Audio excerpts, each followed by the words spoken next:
Market के किस तरह से प्रदर्शन कर रहे हैं, जो म्यूचुअल फंड में आपने इन्वेस्टमेंट किया तो उसका किस तरह से चयन हो रहा है, किस तरह से काम कर रहे हैं, तो वो बीच बीच में आपको देखना चाहिए। नमस्कार दोस्तों, स्वागत है हमारे YouTube चैनल पर। दोस्तों आज के इस वीडियो हम लोग जानने वाले हैं सही म्यूचुअल फंड कैसे चुनें। शॉर्ट टर्म में कितने दिन के लिए शॉर्ट टर्म होता है, कितने दिन के लिए लॉन्ग टर्म होते हैं, सब कुछ एक्सप्लेन करने वाले हैं। यानी सही म्यूचुअल फंड का चयन कैसे करें, सही म्यूचुअल फंड कैसे चुनें, लॉन्ग टर्म क्या होता है, शॉर्ट टर्म क्या होता है, मीडियम टर्म क्या होता है, सब कुछ आसान भाषा में समझेंगे। तो चलिए बोर्ड पे बारीकी से समझते हैं।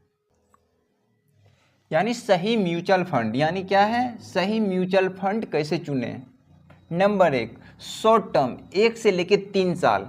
जो 1 से लेकर 3 साल होता है ये शॉर्ट टर्म होता है। तो आपको पहले लक्ष्य तय करना पड़ेगा कि आपका लक्ष्य क्या है, यानी आप कितने दिन के लिए इन्वेस्टमेंट करते हो। आपका लक्ष्य क्या है, 5 साल 10 साल, यानी आपका गोल्ड क्या है, 20 साल के लिए आप लोग कितने साल के लिए क्या करेंगे, इन्वेस्टमेंट करेंगे।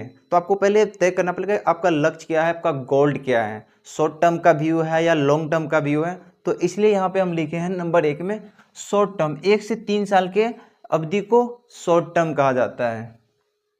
Number 2, long term. लेकिन आप लॉन्ग टर्म के लिए जाओगे तो 5 से प्लस की मतलब यहाँ पे ये होता है कि 5 साल 10 साल 20 साल 25 साल 30 साल 35 साल, आपका वो लॉन्ग, आप कितने दिन तक कर सकते हो उसी को लॉन्ग टर्म कहा जाता है। यानी यहाँ पे आप कितने दिन के लिए इन्वेस्टमेंट कर सकते हो, कितने दिन म्यूचुअल फंड में लगा के छोड़ सकते हो, 5 साल 10 साल 20 साल, तो उसी को लॉन्ग टर्म कहा जाता है। तो चलिए समझ लेते हैं। नंबर 2, लॉन्ग टर्म 5 से प्लस साल इक्विटी हाइब्रिड फंड उच्च रिटर्न देता है। इक्विटी फंड जो होते हैं वो क्या करते हैं, उच्च रिटर्न देते हैं। लेकिन इसमें आपको ज़्यादा रिटर्न भी यहाँ पे देखने को मिल जाएगा, क्योंकि इक्विटी फंड में आपको 15 20 30 इस तरह से परसेंट मिलेंगे, 25% 30%, यानी 15% से आपको ऊपर ही यहाँ पे रिटर्न देखने के लिए मिलेंगे।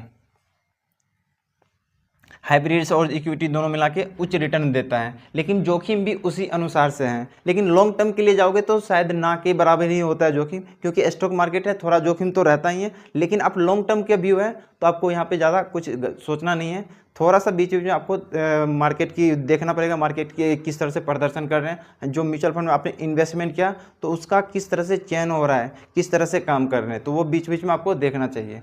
लेकिन ये नहीं कि हर 6 महीने पे देखना चाहिए, कम से कम 7 महीने 8 महीने 1 साल 2 साल पे उसका देखिए किस तरह से काम करते हैं।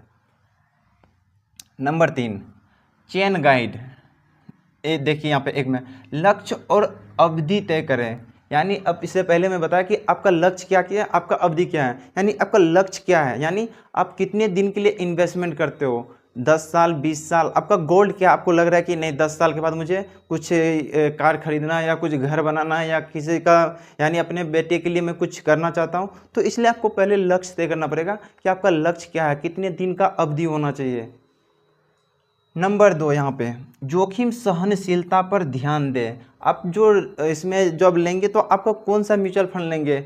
म्यूचुअल फंड में अलग अलग कैटेगरी में होता है, स्मॉल कैप फंड होता है, क्वांट फंड, वो आने वाले टाइम में अलग हम बात करेंगे।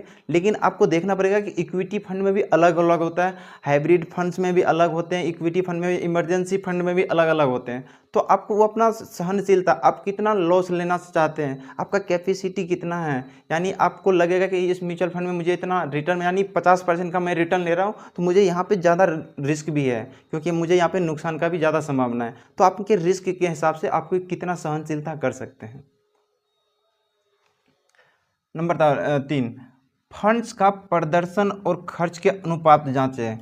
वो किस तरह से वहाँ पे इसका खुद मतलब होता है फंड्स का प्रदर्शन, वो कितना प्रदर्शन कर रहे हैं, उसका क्या होता है एग्जिट लोड क्या आ रहा है, यानी उसमें खर्च कितना कर रहे हैं। जो फंड मैनेजर है उसका फंड मैनेजर कितना वो चार्जेस कर रहे हैं, वो क्या होता है एग्जिट लोड कितना पड़ रहे हैं, वो चार्जेस क्या करते हैं, बहुत कुछ चार्जेस होता है। उनके बारे में भी अलग वीडियो में हम लोग डिस्कशन करेंगे, इसमें करेंगे तो थोड़ा वीडियो लंबी हो जाएंगे। इसलिए हम बारीकी से यहाँ पे इसलिए बता रहे हैं कि वो प्रदर्शन क्या कर रहे हैं, उसका खर्च कितना आ रहा है, तो वो भी आपको बीच बीच में जांचना पड़ेगा। हर साल में क्या करता है एग्जिट लोड बढ़ा देते हैं या और कुछ चार्जेस बढ़ा देते हैं, तो वो भी आपको ध्यान में रखना चाहिए।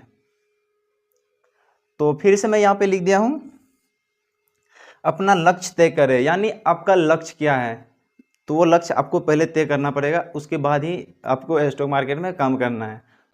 तो दोस्तों मैं यहाँ पे आसान से आसान भाषा में समझाया, देसी भाषा में आपको समझाने की कोशिश किया ताकि आपको समझ में आ सके।